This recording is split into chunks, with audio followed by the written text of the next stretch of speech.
പ്രിയപ്പെട്ടവർ, സത്യത്തിൽ ശ്രീ കലാമണ്ഡലം രാമൻകുട്ടി നായരാശാനെക്കുറിച്ച് മുഴുവനായി പറഞ്ഞാൽ പത്മഭൂഷൺ ഡോക്ടർ കലാമണ്ഡലം രാമൻകുട്ടി നായരാശാനെക്കുറിച്ച് അനുസ്മരിച്ച് സംസാരിക്കാൻ എന്നെപ്പോലൊരാൾ ഇവിടെ നിൽക്കുന്നു എന്നതിൻ്റെ സാങ്കത്യവും ഔചിത്യവുമൊക്കെ ഒരുപക്ഷെ ഇവിടെ എന്നെ അറിയുന്ന ആളുകൾക്ക് എത്രത്തോളം സംശയമുണ്ടോ അത്രത്തോളം സംശയവും എനിക്കും ഉണ്ട്.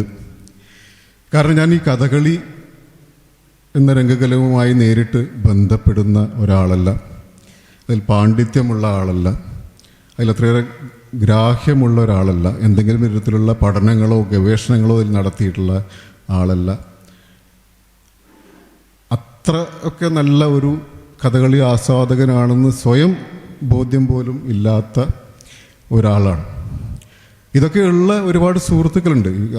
കഥകളിയിലൊക്കെ ഒരുപാട് പാണ്ഡിത്യമുള്ള ശ്രീ KB രാജാനന്ദനെ പോലെയും അല്ലെങ്കിൽ ഡോക്ടർ മനോജ് കുറൂരിനെ പോലെയും പുസ്തകങ്ങൾ എഴുതിയിട്ടുള്ള ഡോക്ടർ വിനി നമ്പ്യാരത്ത് ആ പുണ്യത്തറയനെ കുറിച്ച് പുസ്തകം എഴുതിയ ഡോക്ടർ വിനിയെപ്പോലെയും അതുപോലെ കലാകാരന്മാരായിട്ടുള്ള ശ്രീ കോട്ടക്കൽ ശശിധരനെ പോലെയുള്ള ഒരുപാട് ആളുകൾ സുഹൃത്തുക്കളായിട്ടൊക്കെ ഉണ്ട്. പക്ഷേ കഥകളിയെക്കുറിച്ച് ആധികാരികമായി സംസാരിക്കാൻ അല്ലെങ്കിൽ കലാമണ്ഡലം രാമൻകുട്ടി നായരാശാൻ്റെ വേഷങ്ങളെക്കുറിച്ച് സമഗ്രമായി സംസാരിക്കാൻ മാത്രം ഉള്ള ജ്ഞാനമൊന്നുമുള്ള ഒരു ആളല്ല ഞാൻ.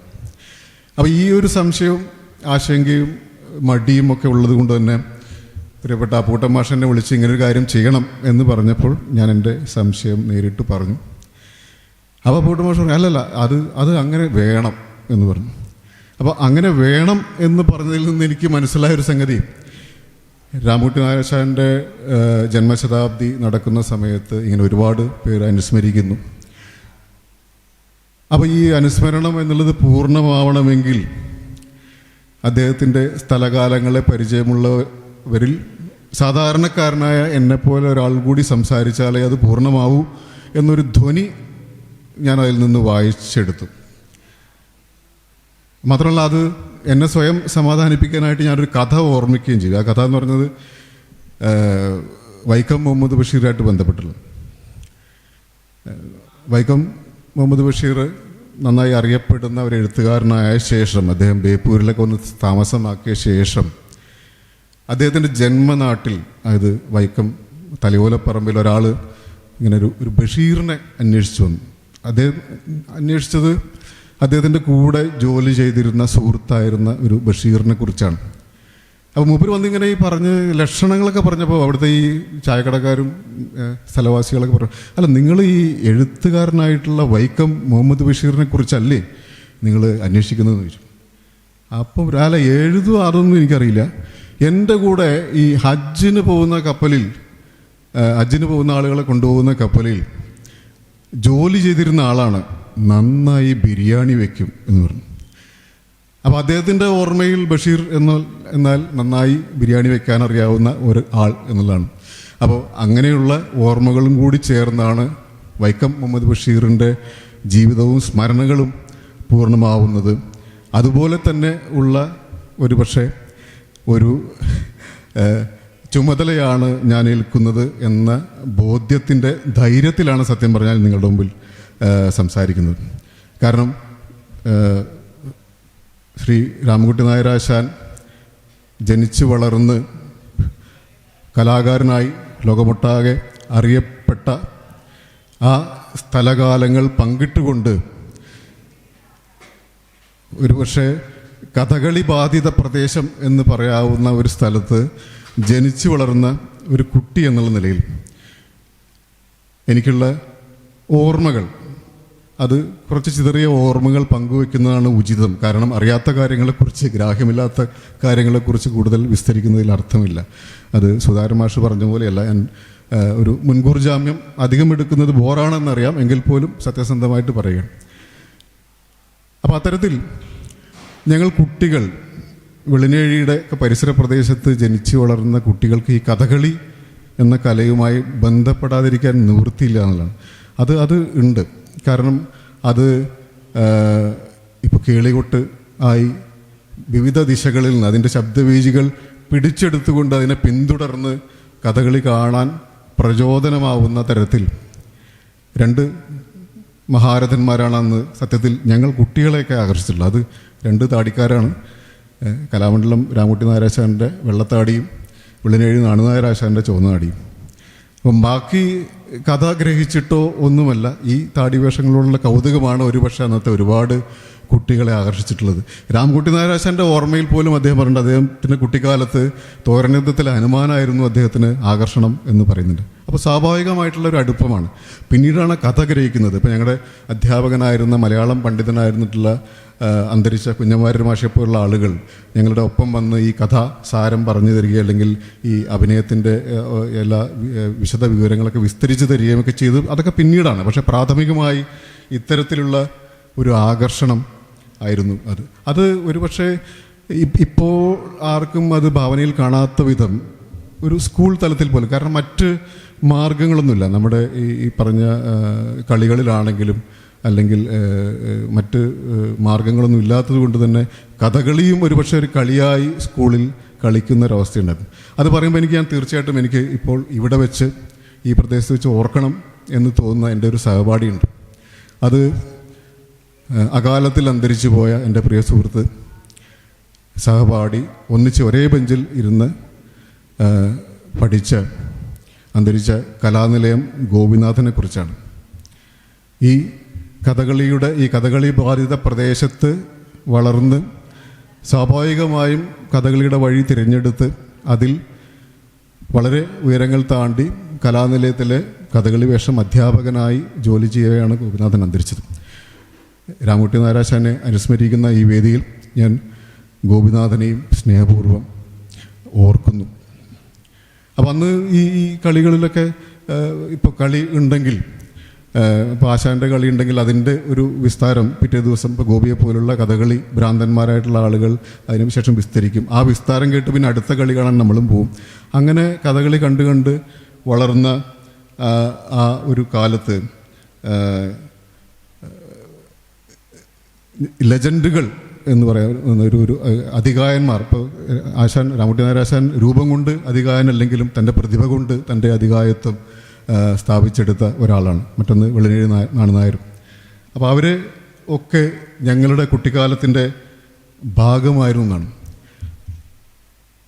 അന്ന് ഒരുപക്ഷെ ഇന്ന് ഇവിടെ കളിക്കുന്ന തോരണയുദ്ധത്തിലെ ഹനുമാൻ തന്നെയായിരുന്നു ആദ്യത്തെ ഞങ്ങളുടെയൊക്കെ ഒരു അത് പ്രധാനമായിട്ടും എനിക്ക് തോന്നുന്നു. കാരണം ആശാൻ രംഗത്ത് ഏറെ നേരം നിൽക്കുന്ന ഒരുപക്ഷെ അതിൽ മറ്റ് കഥാപാത്രങ്ങളൊക്കെ പ്രത്യക്ഷപ്പെടുന്നത് വളരെ ശേഷമാണ്. ലങ്കാലക്ഷ്മിയാണ് എനിക്ക് തോന്നുന്നു ആദ്യം അതിനകത്ത് മറ്റൊരു കഥാപാത്രമായിട്ട് വരുന്നത്. അതുവരെ ഈ സമുദ്രലംഘനം എന്നുള്ള സംഗതി, അതിലെ ഒരു വിസ്താരം ഇപ്പോഴും ഓർമ്മയിൽ നിൽക്കുന്നുണ്ട്. അതെൻ്റെ ജോലി സമുദ്രവുമായിട്ട് ബന്ധപ്പെട്ടുകൊണ്ട് മാത്രമല്ല, അതിലെ ഓരോ വിസ്താരങ്ങളും. ഇപ്പോൾ സുരസയാണ് ആദ്യത്തെ ഒരു മാർഗതടസ്സം. അതിൽ ഈ പറഞ്ഞ രൂപം വലുതാക്കുന്നു, ചെറുതാക്കുന്നു, അവസാനം സുരസയുടെ വായിലൂടെ കയറി അങ്ങനെ ചെവിയിലൂടെ പുറത്തു വരുന്നു. പിന്നീട് തടസ്സമല്ല, ഇങ്ങനെ ഒരു വിശ്രമിക്കാൻ ക്ഷണിച്ചുകൊണ്ട് മൈനാകം ഉയർന്നു വരുന്നു. അതിൻ്റെ എല്ലാ പ്രലോഭനങ്ങളെയും അതിജീവിച്ചുകൊണ്ട് പിന്നീടും ഹനുമാൻ മുന്നോട്ട് പോകുന്നു.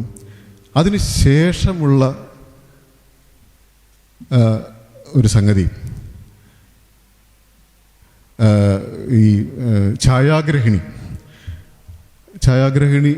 എന്നുള്ള അതിൻ്റെ ഒരു ദാർശനിക തലം എന്നുള്ളത് അത് സമുദ്രലംഘനത്തിൻ്റെ മൊത്തം. കാരണം നമ്മുടെ ഒരു ജീവിതത്തിലെ പ്രതിസന്ധികളെ മറികടന്ന് പോകുന്ന തരത്തിൽ അതിനെക്കുറിച്ച് ആലോചിച്ചാൽ ഏറ്റവും വിസ്തരിച്ച് ആടുന്ന ആശാൻ മുഴുവൻ ആശാൻ്റെ ആട്ടത്തിലാണത് വിസ്തരിക്കുന്നത്.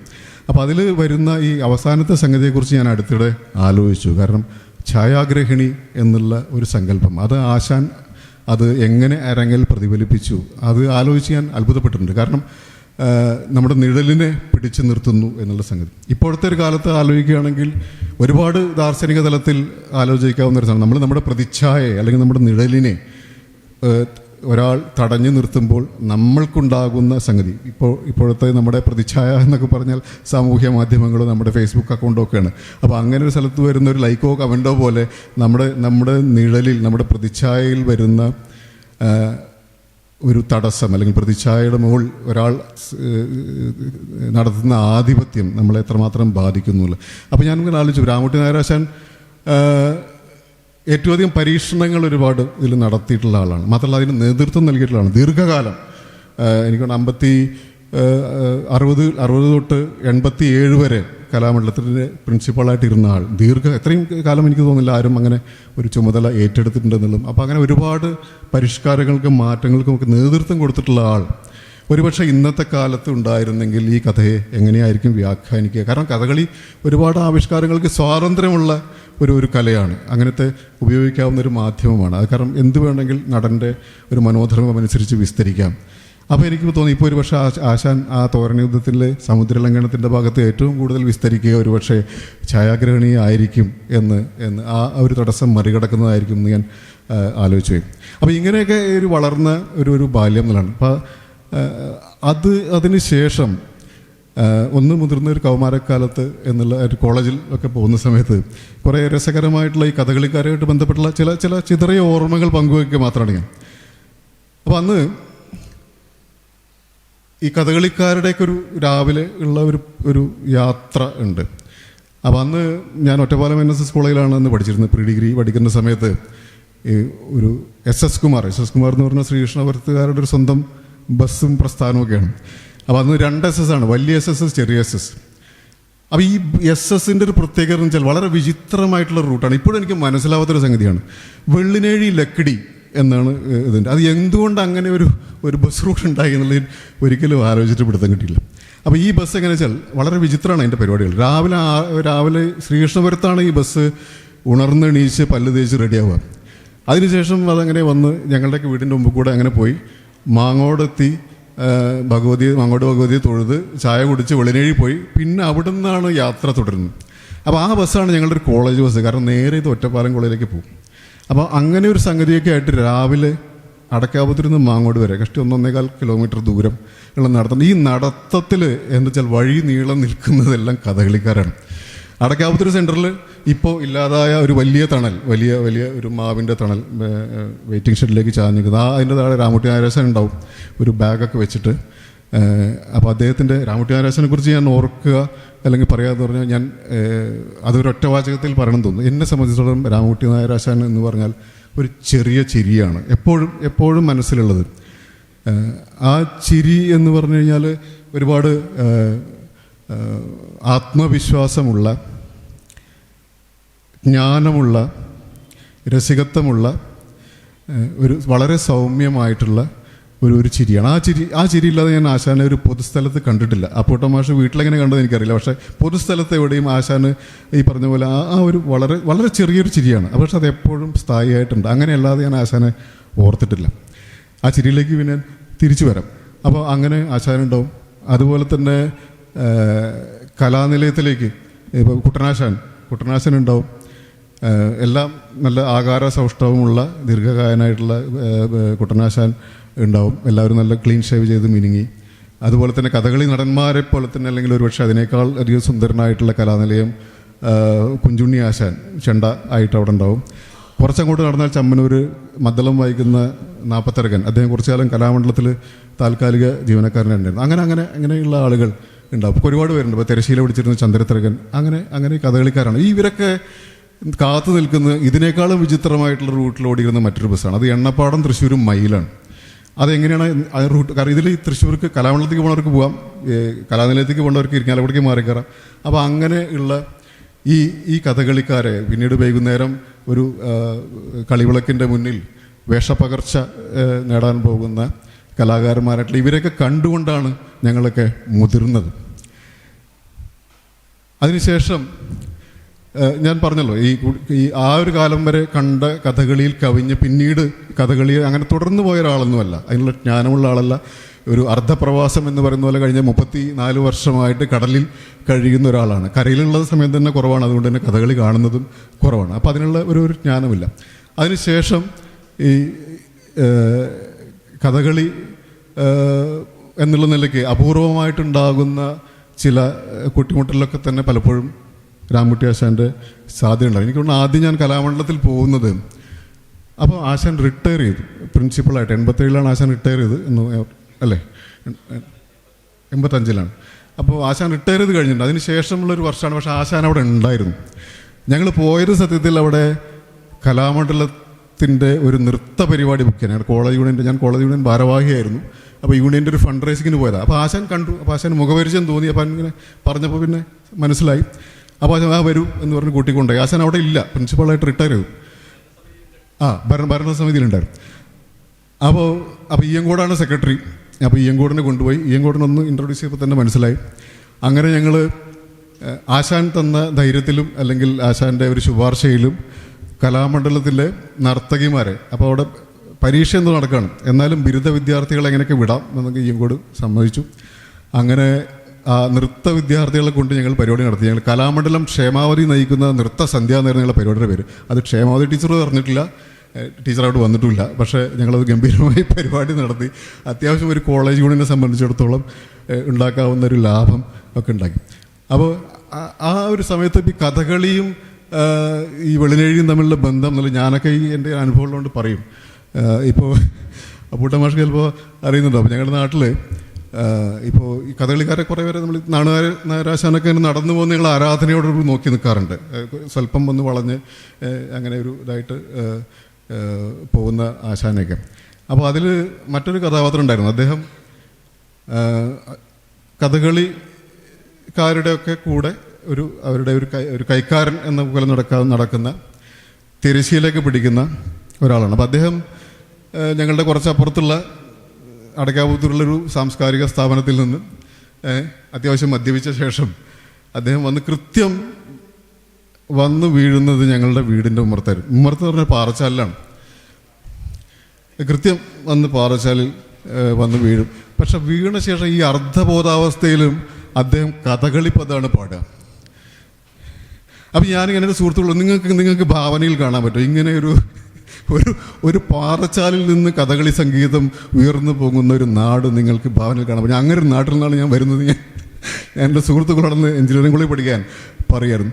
അപ്പോൾ ഈ സംഗതി പലർക്കും ബോധ്യപ്പെട്ടില്ല. അത് പിന്നീട് ബോധ്യപ്പെട്ട ഒരു സംഭവം ഉണ്ടായിരുന്നു വെച്ചാൽ, ഞങ്ങൾ കോളേജ്, ഞാൻ ഭാരവാഹിയായിരുന്നു, കോളേജ് യൂണിയൻ്റെ ജനറൽ സെക്രട്ടറി ആയിരുന്നു. അപ്പോൾ ഞങ്ങളുടെ യൂണിയൻ ഉദ്ഘാടനം ചെയ്തത് മയാ താങ്ബർഗ് എന്ന് പറഞ്ഞിട്ടുള്ള ഒരു ജർമ്മൻ നാടകകൃത്തും നാടക സംവിധായകയും ഒക്കെ ആയിട്ടുള്ള ഒരു ബ്രെറ്റിൻ്റെ തിയേറ്ററിൻ്റെ ഒരു തുടർച്ചക്കാരി ആയിട്ടുള്ള ആളാണ്. അപ്പോൾ അവർ കേരളത്തിൽ വന്നു. എന്നാൽ പിന്നെ അവരെ കൊണ്ട് ഉദ്ഘാടനം ചെയ്യിക്കാമെന്ന് പറഞ്ഞിട്ട് അപ്പോൾ അവർ ഒരു പാക്കേജായിട്ടാണ് തൃശ്ശൂരിൽ നിന്ന് ഇങ്ങനെ മയാ താങ്ബർഗും പിന്നെ മുല്ലനേഴി മാഷ്, സിവിക് ചന്ദ്രൻ അങ്ങനെയായിട്ട് ഒരു പാക്കേജായിട്ട് വരുന്നത്. അപ്പം അന്ന് ഈ നിവൃത്തിയില്ല, നമുക്ക് ഫോൺ എന്ന് പറഞ്ഞാൽ ട്രങ്ക് കാള് ബുക്ക് ചെയ്യലോ, വളരെ അപൂർവം പേർക്ക് ഫോണുള്ളൂ. അപ്പോൾ അങ്ങനെയാണ് അവർ അവിടുന്ന് വരുന്നത്. ഈ വരുന്ന ആളുകളെ ഉദ്ഘാടനത്തിൻ്റെ സമയമായിട്ട് കാണാനില്ല, ബന്ധപ്പെടാൻ ഒരു വഴിയുമില്ല, എവിടെ എത്തിയെന്നറിയാൻ സംവിധാനമില്ല. അവിടെയാണെങ്കിൽ ഒരു പരിപാടിക്ക് നമ്മൾ സ്റ്റേജ് ഒഴിഞ്ഞു കൊടുക്കാം എന്ന് പറഞ്ഞിരുന്ന ഒരു സമയത്ത് അത് സ്റ്റേജ് ഒഴിഞ്ഞു കൊടുക്കുന്നത് മണ്ണൂർ രാജകുമാരണ്ണി മാഷ്ക്കാണ്, സംഗീത കച്ചേരിക്കാണ്. അത് മറ്റൊരു സംഘടന നടത്തുന്നതാണ്. അപ്പോൾ അവരുടെ നമ്പർ കൃത്യസമയത്ത് ഞാൻ ഒഴിഞ്ഞു വരുമെന്ന് പറഞ്ഞ വാക്കിൻ്റെ മുകളിൽ അത് കൊടുത്തു. മാഷ് പാട്ട് തുടങ്ങി. പാട്ട് ഏതാണ്ട് പകുതിയായപ്പോൾ മയാ താങ്ബർഗും സംഘവും വരുന്നു. അപ്പോൾ അടുത്ത പ്രശ്നം എന്താ വെച്ചാൽ മയാ താങ്ബർഗിന് ചെർപ്പുളശ്ശേരിയിൽ കഥകളി കാണണം. അപ്പം മുല്ലനേഴി മാഷ് പറഞ്ഞു ബാക്കിയൊക്കെ ശരി, മയക്ക് കഥകളി കാണണം, അതിന് എന്താ ചെയ്തത്, ഈ പരിപാടിയൊക്കെ നിർത്തി അവർ പോട്ടെ എന്ന് പറഞ്ഞു. അപ്പോൾ അത് നിവൃത്തിയില്ലല്ലോ. അപ്പോൾ ചുരുക്കത്തിൽ ആകപ്പാടെ ഒരു സംഗതി ആയ സമയത്ത് നമുക്ക് ചെർപ്പുളശ്ശേരി എന്ന് ബന്ധപ്പെടാൻ അറിയാവുന്ന ഒരാൾ സർവീസ് സഹകരണ ബാങ്കിൻ്റെ പ്രസിഡൻ്റായിട്ടുള്ള ശ്രീ പി എ ഉമ്മറാണ്. അപ്പോൾ ഉടനെ നമ്മൾ പി എ ഉമ്മറിനെ വിളിക്കുന്നു. ഉമ്മറെ വിളിച്ച് പറഞ്ഞു ഇങ്ങനെ ഒരു സംഗതിയുണ്ട്. ചുരുക്കത്തിൽ പറഞ്ഞു ഒരു മദാമ വരുന്നുണ്ട്, അവർക്ക് കഥകളി കാണണം. അപ്പോൾ ഉമ്മർക്ക് പറഞ്ഞു അപ്പോൾ എവിടെ കഥകളി ഒന്നും പിടുത്തല്ല. അപ്പോൾ ഉമ്മർക്ക് പറഞ്ഞു കുഴപ്പമില്ല, ധൈര്യമായിട്ടിരിക്കും, മദാമ വന്നിട്ട് എവിടെ വെച്ചാൽ കഥകളി തുടങ്ങുള്ളൂ, വാക്ക് കൊടുത്തു തന്നു. എന്നിട്ട് അങ്ങനെ നമ്മൾ രാജകുമാരൻ്റെ മാഷ ഇടയിൽ വെച്ച് ഒരു ചിറ്റ് കൊടുത്ത് പാട്ട് ഏതാണ്ട് ഭംഗിയായിട്ട് അവസാനിപ്പിച്ച് പരിപാടി നടത്തി മയയെ സന്തോഷിപ്പിച്ച് എല്ലാവർക്കും വളരെ സംതൃപ്തിയായി. നല്ല പരിപാടിയായിരുന്നു. അത് കഴിഞ്ഞ് കുറച്ച് വൈകി കഥകളിക്ക് പറഞ്ഞു. ഇതൊക്കെ കഴിഞ്ഞ് പിന്നീടാണ് ഞാൻ അന്വേഷിച്ചത് ഈ കഥകളി എവിടെയാണ് നടന്നത്, ഈ ഇങ്ങനൊരു സ്ഥലം, കാരണം കഥകളിക്കാലമല്ല. അപ്പോഴാണ് പറഞ്ഞു ചെർപ്പുളശ്ശേരിയിൽ DYFI വില്ലേജ് സമ്മേളനത്തിൻ്റെ ഭാഗമായിട്ടാണ് കഥകളി നടന്നത് എന്ന്. അതോടുകൂടി എൻ്റെ സുഹൃത്തുക്കളൊക്കെ ബോധ്യമായി. കാരണം ഒരു രാഷ്ട്രീയ പാർട്ടിയുടെ ബഹുജന സംഘടനയുടെ വില്ലേജ് സമ്മേളനത്തിന് കഥകളി വെക്കുക എന്ന് പറഞ്ഞാൽ കേരളത്തിൽ വേറെ എവിടെയും നടക്കാത്ത, അത് ഈ കഥകളി ബാധിത പ്രദേശത്ത് മാത്രം നടക്കുന്ന ഒരു സംഗതിയാണ്. അപ്പോൾ ഇതൊക്കെ കഴിഞ്ഞ് ഇങ്ങനെയുള്ള കുറേ അനുഭവങ്ങൾ ഇതായിട്ടുണ്ട്. അപ്പോൾ നമ്മൾ ഈ കഥകളിയുമായിട്ട് ചേർത്ത് പറയുന്ന കുറേ സംഗതികൾ. അപ്പോൾ ഇതൊക്കെ കഴിഞ്ഞ് പിന്നീട് വർഷങ്ങൾക്ക് ശേഷം ഞാനൊക്കെ ജോലിയൊക്കെയായിട്ട് പുറത്തു വന്ന ശേഷമാണ് കേരളത്തിൽ ജനകീയാസൂത്രണം സംഭവിക്കുന്നത്. അത് 96 നടക്കുന്നു. അപ്പോൾ വെള്ളിനഴി പഞ്ചായത്താണ്. അപ്പോൾ ഞാൻ ഇവിടെയുള്ള താമസം എങ്കിലും അവിടെ ഒരു താടി വേഷമായിട്ട് നമ്മളും ഇവിടെ എത്തുന്നു. അത് ഇവിടെയുള്ള ഈ പ്രദേശത്തുള്ള കുറേ മാഷന്മാരുണ്ട്. അങ്ങനെയൊക്കെ ആയിട്ടാണ് ഈ ആസൂത്രണ പരിപാടികൾ നടക്കുന്നത്. അപ്പോൾ അതിൽ ഒരു പദ്ധതിയായിട്ട് എനിക്കൊണ്ട് കേരളത്തിൽ വേറെ എവിടെയും ഉണ്ടാവില്ല. എല്ലാ സ്കൂൾ വിദ്യാർത്ഥികൾക്കും കഥകളി ഡെമോൺസ്ട്രേഷൻ എന്നുള്ള സംഗതി, അത് കഥകളി എന്ന് തീരുമാനിച്ചു. അത് നമ്മുടെ വെള്ളിനഴി രാമൻകുട്ടി മാഷും ഒക്കെ ഉണ്ട്, അവരെ കൂടിയിട്ടാണ് തീരുമാനിച്ചത്. അങ്ങനെ ഇത് ഒരു പദ്ധതിയുടെ ഭാഗമായിട്ട് പ്രൊജക്റ്റ് ഇട്ടിട്ട് അത് അങ്ങനെ. അപ്പോൾ അതൊക്കെ കഴിഞ്ഞു, സംഗതികൾ നടന്നു. അപ്പോൾ ഒരു ദിവസം അടക്കാപുത്തൂർ ഹൈസ്കൂളിൽ ഞാൻ പോയ സമയത്ത് പെട്ടെന്ന് പറഞ്ഞ അപ്പുറത്തൊരു ചെണ്ടയുടെ ഒരു ഇത് ഈ പറഞ്ഞ പോലെ ഉരുട്ടൽ ഇങ്ങനെ കേൾക്കുന്നുണ്ട്. ചെന്ന് നോക്കിയപ്പോൾ സാക്ഷാൽ പത്മഭൂഷൺ ഡോക്ടർ കലാമണ്ഡലം രാമൻകുട്ടി നായർ ഇരുന്നിട്ട് അടക്കാപുത്തൂർ ഹൈസ്കൂളിലെ വിദ്യാർത്ഥികൾക്ക് നവരസം ഡെമോൺസ്ട്രേറ്റ് ചെയ്യാണ്. അത് ആശാൻ്റെ ഒരു പ്രതിബദ്ധത എന്നുള്ളത്, കാരണം എനിക്ക് ആശാൻ്റെ ഒരു രാഷ്ട്രീയമായിട്ടുള്ളൊരു പ്രതിബദ്ധത എന്നുള്ളത് ബോധ്യപ്പെട്ടതെന്നാണ്. കാരണം ബാക്കി ചരിത്രങ്ങൾ നമ്മൾ പിന്നീട് അറിയുന്നത്. ആശാനെ അറസ്റ്റ് ചെയ്തിട്ടുണ്ട് പോലീസ്. EMS ആണെന്ന് വിചാരിച്ചിട്ട് അറസ്റ്റ് ചെയ്തിട്ടുണ്ട്. MRBയുടെ വീട്ടിൽ താമസിക്കുന്ന സമയത്ത് എന്തോ ഒരു രഹസ്യ സന്ദേശം കിട്ടി. കാരണം ഉയരം കുറഞ്ഞ ആളാണ്, ലേശം വിക്കുണ്ട്. ഇത് EMS ആണെന്ന് വിചാരിച്ചിട്ട് ആശാനെ കൊണ്ടുപോയിട്ട് ജയിലിലടച്ചു. പിന്നെ സാക്ഷാൽ വെള്ളത്തോൾ വന്നിട്ടാണ് പിടിച്ചു കൊണ്ടുപോയത് അല്ലേ. അപ്പോൾ അതിനുശേഷം ആശാൻ അസന്നിഗ്ധമായിട്ട് ആശാൻ്റെ രാഷ്ട്രീയം പ്രഖ്യാപിക്കുകയും അങ്ങനെ അപൂർവം കലാകാരന്മാരെ ചെയ്തിട്ടുള്ളൂ. കാരണം എല്ലാവരും അവരുടെ ഒരു സുരക്ഷിതത്വം വെച്ചിട്ട് ആരെയും ബുദ്ധിമുട്ടിക്കേണ്ട പണക്കേണ്ടെന്ന് വിചാരിച്ചു. പക്ഷേ ആശാൻ കൃത്യമായിട്ട് ഇരിച്ചു. അപ്പോൾ ഇങ്ങനെ ഒരു പഞ്ചായത്ത് എടുത്ത തീരുമാനത്തിൻ്റെ പുറത്ത് അതിനോട് പ്രതിബദ്ധത കാണിച്ചുകൊണ്ട് ആശാൻ വെള്ളിനഴി പഞ്ചായത്തിലെ എല്ലാ സ്കൂളിലും പോയിട്ട് നവരസം ഡെമോൺസ്ട്രേഷൻ കിട്ടും. അപ്പം അന്ന് ഞാൻ തമാശയ്ക്ക് പറഞ്ഞത് ചളവറ പഞ്ചായത്തിലെ പഞ്ചായത്ത് പ്രസിഡന്റ് എൻ്റെ സുഹൃത്ത് ചന്ദ്രബാബു ആയിരുന്നു. ഇപ്പോഴും അദ്ദേഹമാണ് പഞ്ചായത്ത് പ്രസിഡന്റ്. അപ്പം അന്ന് ഞാൻ ചന്ദ്രബാബു, നിങ്ങൾ ഇനി വെള്ളിനഴിക്കാരോട് കളിക്കണ്ട, കാരണം വെള്ളിനഴിക്കാരെല്ലാവരും നവരസത്തിൽ പ്രാവീണ്യം നേടി, ഇനി മുതൽ അങ്ങനെ ഒരു പ്രശ്നം ഇവിടെ ഉണ്ടാവില്ല. തമാശയ്ക്ക് പറഞ്ഞു. ഇപ്പോൾ ഈ തമാശയൊക്കെ ആസ്വദിക്കാൻ കഴിയുന്നവരാണ് അത്യാവശ്യം രാഷ്ട്രീയക്കാരും കലാകാരന്മാരും എന്നുള്ളതാണ്. സ്വയം നോക്കി ചിരിക്കാൻ ഒക്കെ ഉള്ളൊരു കൽപ്പന. അത് പ്രത്യേകിച്ച് രാമൻകുട്ടി നായർ ആശാനെ പോലുള്ള ഒരാൾ കേട്ടാലും ചിരിക്കുകയുള്ളൂ എന്ന് എനിക്കറിയാം. ആ ധൈര്യത്തിലാണ് ഞാനത് പറയുന്നത്. അപ്പോൾ അന്നിങ്ങനെ പറഞ്ഞത് ഇത് ഇങ്ങനെ ഒരു ഈ മേലിൽ വെള്ളിനഴി പഞ്ചായത്തിൽ കാരണം അത്യാവശ്യം ലോകത്തേക്ക് കൈകാര്യം ചെയ്യാൻ വേണ്ട രസങ്ങളൊക്കെ വെള്ളിനഴിക്കാർ അഭ്യസിച്ചു കഴിഞ്ഞു. അപ്പോൾ എന്തായാലും ഈ കഥകളി ബാധിത പ്രദേശങ്ങൾക്കാണ് കുറച്ചു കാലം തുടർച്ചയായിട്ട് ഈ സ്വരാജ് ട്രോഫി എന്നുള്ളത്. ഇവിടുത്തെ ഈ അരവിന്ദാക്ഷ മാഷൊക്കെ എത്ര തവണ വാങ്ങിച്ചത് എനിക്കറിയില്ല. എല്ലാവർക്കും ഈ സ്വരാജ് ട്രോഫി കിട്ടിയിട്ടുള്ളത് ഈ കഥകളി ബാധിത പ്രദേശത്താണ്. പൂക്കോട്ടാവ്, ശ്രീകൃഷ്ണപുരം, വെള്ളിനഴി എല്ലാവരും. അപ്പോൾ അത് ഈ പറഞ്ഞ പോലെ ഈ കഥകളി ബാധിത പ്രദേശമായതുകൊണ്ടാണ് എന്നാണ് എൻ്റെ ഒരു ഊഹം. അപ്പോൾ ഈ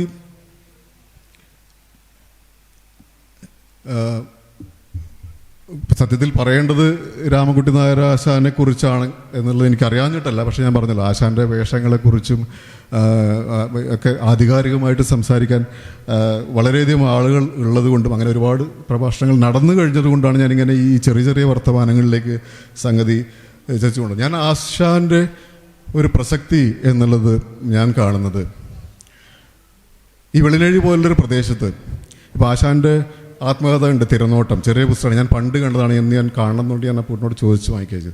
അപ്പോൾ കഥകളിക്കാർ കുറേ പേരൊക്കെ എന്നെ ആത്മകഥ എഴുതിയിട്ടുണ്ട്. അധികവും ചെറുതാണ്. വലിയ പുസ്തകമായിട്ട് ഞാൻ കണ്ടത് കോട്ടക്കൽ ശശിധരൻ്റെ ആത്മകഥയാണ്. പകർന്നാട്ടം, 2 വോള്യം, 2 വലിയ പുസ്തകമാണ്. അതിൽ കഥകളി മട്ടിൽ വിസ്തരിച്ചിട്ടാണ് കഥകളൊക്കെ.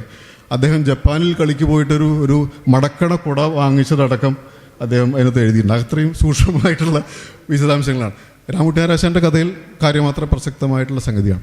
പക്ഷേ ഈ പല കഥകളിക്കാരുടെയും പഴയ അല്ലെങ്കിൽ ബാല്യം അല്ലെങ്കിൽ കഥകളിയിലേക്ക് വന്ന കഥകളൊക്കെ പറയുന്ന സമയത്ത് പൊതുവെ ഉള്ളൊരു സംഗതി ഈ കലയോടുള്ള അഭിനിവേശവും കൗതുകവും മാത്രമല്ല, കഥകളി എന്നുള്ളൊരു മാർഗമായിരുന്നു കഥകളിയിലേക്ക് എത്തുക എന്നുള്ളത്. അപ്പോൾ പണ്ട് ഇപ്പം നമ്മളൊരു സ്ഥലത്തിൻ്റെ സാംസ്കാരിക നരവംശാസ്ത്രം എന്നൊക്കെ പറയുന്നത്, കൾച്ചറൽ ആന്ത്രോപോളജി എന്നൊക്കെ പറയാവുന്ന വിധം ഈ വെള്ളിനഴി ഈ കലാഗ്രാമമായല്ലോ. അപ്പോൾ വെള്ളിനഴി കലാഗ്രാമമായത് ഇങ്ങനെയുള്ള ഒരുപാട് പേര് മനുഷ്യരുടെ നിരന്തരമായ പ്രയത്നം കൊണ്ടും അവരെത്തിപ്പിടിച്ച ഉയരങ്ങൾ കൊണ്ടും അവർ അതിന് ഈ കലയോട് കാണിച്ച സമർപ്പണം കൊണ്ടൊക്കെ സാധ്യമായിട്ടുള്ള ഒരു സംഗതിയാണ്. ഇപ്പോൾ രാമൂട്ടി ആരാശൻ്റെ കാര്യത്തിലും അതെ, ആദ്യം ഇപ്പോൾ പഠിക്കുന്ന കാലത്തുള്ള ബുദ്ധിമുട്ടുകളും ഒക്കെ തന്നെ അദ്ദേഹം അതിനകത്ത് എഴുതിയിട്ടുണ്ട്, ആത്മകഥയിൽ എഴുതിയിട്ടുണ്ട്. പിന്നെ ഒരുപാട് പേര് ഇപ്പോൾ കോട്ടക്കൽ ശശിധരൻ്റെ ആത്മകഥയിലുണ്ട് അദ്ദേഹം വളരെ കഷ്ടപ്പെട്ട് അങ്ങനെ ഇതിലേക്ക് വരുന്നു. അപ്പോൾ ഞങ്ങൾക്കൊക്കെ അറിയാവുന്ന ഈ പറഞ്ഞ എൻ്റെ സുഹൃത്ത് അന്തരിച്ച ഗോപിനാഥനൊക്കെ പറയുന്ന പോലെ ഈ കഥകളിയെക്കുറിച്ചുള്ള ഒരുപാട് കഥകൾ, കാരണം ഈ ചവിട്ടി ഒഴിച്ചിൽ എന്നതിൻ്റെ ഒരു ഭീകരത, അതേമാതിരി കുറേ മിത്തുകൾ കഥകളി സംബന്ധിച്ചിട്ടുണ്ടായിരുന്നു. ഈ കഥകളി പാട്ടുകാരെ ആദ്യം വായ പിടിച്ച് വലുതാക്കും എന്നാണ് പറഞ്ഞത്. വായ ആദ്യം കൊണ്ട് പിടിച്ച് വലുതാക്കും. അപ്പോൾ ഞങ്ങളുടെ നാട്ടിൽ കലാമണ്ഡലം ശ്രീകുമാരനുണ്ണിയുണ്ട്, അനിയേട്ടൻ ഞങ്ങൾ വിളിക്കാം. അപ്പോൾ ഞാൻ ഈ അനിയേട്ടൻ്റെയൊക്കെ വായ പിടിച്ച് വലിക്കണത് ആലോചിച്ചിട്ട് എനിക്ക് വേദനിച്ചിട്ടുണ്ട്, എൻ്റെ വായ വേദനിച്ചിട്ട്. അപ്പോൾ അങ്ങനെ കഥകളിയെക്കുറിച്ചുള്ള കഥകളൊക്കെയാണ് ഉള്ളത്. അപ്പോൾ എന്ത് തന്നെയാണെങ്കിലും അങ്ങനെ ഒരു ഈ ചവിട്ടി ഒഴിച്ചിൽ എന്നുള്ള അക്ഷരാർത്ഥത്തിൽ അത്രയും കഷ്ടപ്പാടുകളിലൂടെ കടന്ന് കഥകളിക്കാരായി അങ്ങനെ വന്ന ആളുകൾ ആയിരുന്നു ഒരു കാലത്ത് കൂടുതൽ. അതിനുശേഷം ഒരുപാട് പ്രയത്നം കൊണ്ടാണ് ഇങ്ങനെ ഒരു എന്താ പറയുക വില്ലേജ് സമ്മേളനത്തിന് കഥകളി കളിക്കുന്ന, അല്ലെങ്കിൽ ഈ പറഞ്ഞ പോലെ കഥകളി ഒരു നിത്യജീവിതത്തിൻ്റെ ഭാഗമാവുന്ന ഒരവസ്ഥയിലേക്ക് എത്തുന്നത്. ഇന്ന് അങ്ങനെയല്ല. ഇന്നിപ്പോൾ ഇവിടെ തന്നെ കഥകളി അവതരിപ്പിക്കുന്നവരെല്ലാം തന്നെ വളരെ സുരക്ഷിതരായ, ഈ കലയോടുള്ള അഭിനിവേശമുള്ള അച്ഛനമ്മമാരുള്ളത് കൊണ്ട് ഈ കലയിലേക്ക് വന്നുള്ള ആളുകളുണ്ട്. അത് വലിയൊരു വ്യത്യാസമാണ്. ഇപ്പോൾ വെള്ളിനഴി കലാഗ്രാമമായി മാറിയിരിക്കുന്നു എന്നതിൽ നിന്ന് ഈ ഒരു ട്രാൻസിഷൻ ഞാൻ സമാനമായിട്ട് കാണുന്നത്, പണ്ട് ഇപ്പോൾ നന്ദനാരുടെയൊക്കെ കഥകളുണ്ട്. പട്ടാളത്തിലേക്ക് പോവുക, അതൊരു രക്ഷാമാർഗമായിരുന്നു ഒരു കാലത്ത്. വളരെ സ്വാഭാവികമായിട്ട് തിരഞ്ഞെടുക്കാവുന്ന ഒരു വഴി. അല്ലെങ്കിൽ പണ്ട് ടൈപ്പ് റൈറ്റിംഗ് ഷോർട്ട് ഹാൻഡും പഠിക്കുക, 10ാം ക്ലാസ് കഴിഞ്ഞാൽ അതായിരുന്നു ഒരു രക്ഷാമാർഗം. പിന്നെ ബോംബെയിലേക്ക് പോകണോ, കൊളംബിലേക്ക് പോകണോ, മദ്രാസിലേക്ക് പോകണോ എന്നൊക്കെ ഉള്ളത് മറ്റ് തിരഞ്ഞെടുപ്പുകളാണ്. പിന്നീട് ഗൾഫിലേക്ക് പോവുക എന്നൊക്കെ പറഞ്ഞാൽ അങ്ങനെ ഒരു രക്ഷാമാർഗം മാത്രമായിരുന്ന കഥകളിയെ ഇന്ന് അവനവൻ്റെ അഭിനിവേശത്തിനനുസരിച്ച് തിരഞ്ഞെടുക്കാവുന്ന അന്തസ്സുള്ള ഒരു മേഖലയായിട്ട് മാറ്റിയെടുത്തതിൽ എനിക്ക് കേരളത്തിൽ ഏറ്റവും അധികം പങ്കുവഹിച്ചിട്ടുള്ള ഒരാൾ ശ്രീ കലാമണ്ഡലം രാമൻകുട്ടി നായരാശാനാണ്. അത് ഈ പ്രദേശത്ത് അദ്ദേഹം നടത്തിയ ഇടപെടലുകളുണ്ട്. തീർത്തും രാഷ്ട്രീയ ബോധ്യങ്ങളോടുകൂടി അദ്ദേഹം നടത്തിയ ഇടപെടലുകളുണ്ട്. കലാമണ്ഡലം പ്രിൻസിപ്പൽ എന്നുള്ള നിലയ്ക്ക് അദ്ദേഹം നടത്തിയിട്ടുള്ള നേതൃത്വമുണ്ട്. അങ്ങനെ മാത്രമല്ല, അതിലത്തെ ഏറ്റവും എനിക്ക് തോന്നുന്ന പ്രധാനപ്പെട്ട വാക്ക് ഗുരുത്വം എന്നുള്ളതാണ്. ആ ഗുരുത്വം എന്നുള്ളത്, കാരണം അത് രാമൻകുട്ടി ആശാൻ്റെ പുസ്തകത്തിലൊക്കെ തന്നെ, കാരണം അത് കഥകളിയിൽ ഇപ്പോൾ കളിയച്ഛനിലും ഈ ഗുരുത്വമില്ലായ്മ കൊണ്ട് ഉള്ളതാണ്. ആ കിരീടം തലേന്ന് പോകുന്ന അല്ലെങ്കിൽ ചെരിഞ്ഞു പോകുന്ന അവസ്ഥ വരുന്നതും അപമാനിതനാവുന്നതും ഒരു കലാകാരൻ ഗുരുത്വം കൈവിടുന്നതിലാണ് എന്നുള്ള ഊന്നലാണ് പീയുടെ കളിയച്ഛനിലുണ്ട്. ആ ഗുരുത്വം കൈവിടാത്ത, ആ ഗുരുത്വം താഴേക്ക് പകർന്നു കൊടുത്തിട്ടുള്ള ഒരുപാട് ശിഷ്യസമ്പത്തുള്ള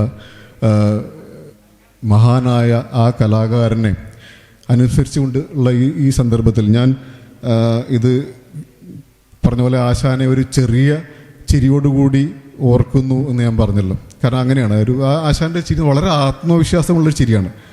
അത് എന്താ പറയുക, ആശാൻ അറിയാം താൻ അടക്കാപുത്തൂർ ബസ് സ്റ്റോപ്പിലെ ആ തണലിൽ നിൽക്കുമ്പോൾ, ആശാൻ നിന്ന് ആ തണലിപ്പില്ല കേട്ടോ, ആ മാവില്ല, ആ വഴിയിലുള്ള മംഗലാകുന്ന് ചെർപ്പളശ്ശേരി റൂട്ടിലുള്ള എല്ലാ മാവുകളും മരങ്ങളും വലിയ വൻമരങ്ങളൊക്കെ എത്രയോ വർഷങ്ങൾ പഴക്കമുള്ള 100 വർഷത്തിലപ്പുറം പഴക്കമുള്ള മരങ്ങളൊക്കെ വെട്ടിപ്പോയി. അങ്ങനെ ആ നിന്ന തണലുകളില്ല. നമ്മുടെ വഴികൾ വലുതായി, നമ്മുടെ വേഗം കൂടി, നമ്മുടെ പഴയ തണലുകളെല്ലാം പോയി. നമുക്കിനി പുതിയ തണലുകൾ കണ്ടെത്തേണ്ടിയിരിക്കുന്നു എന്നുള്ളൊരു സംഗതി നിൽക്കുന്നുണ്ട്.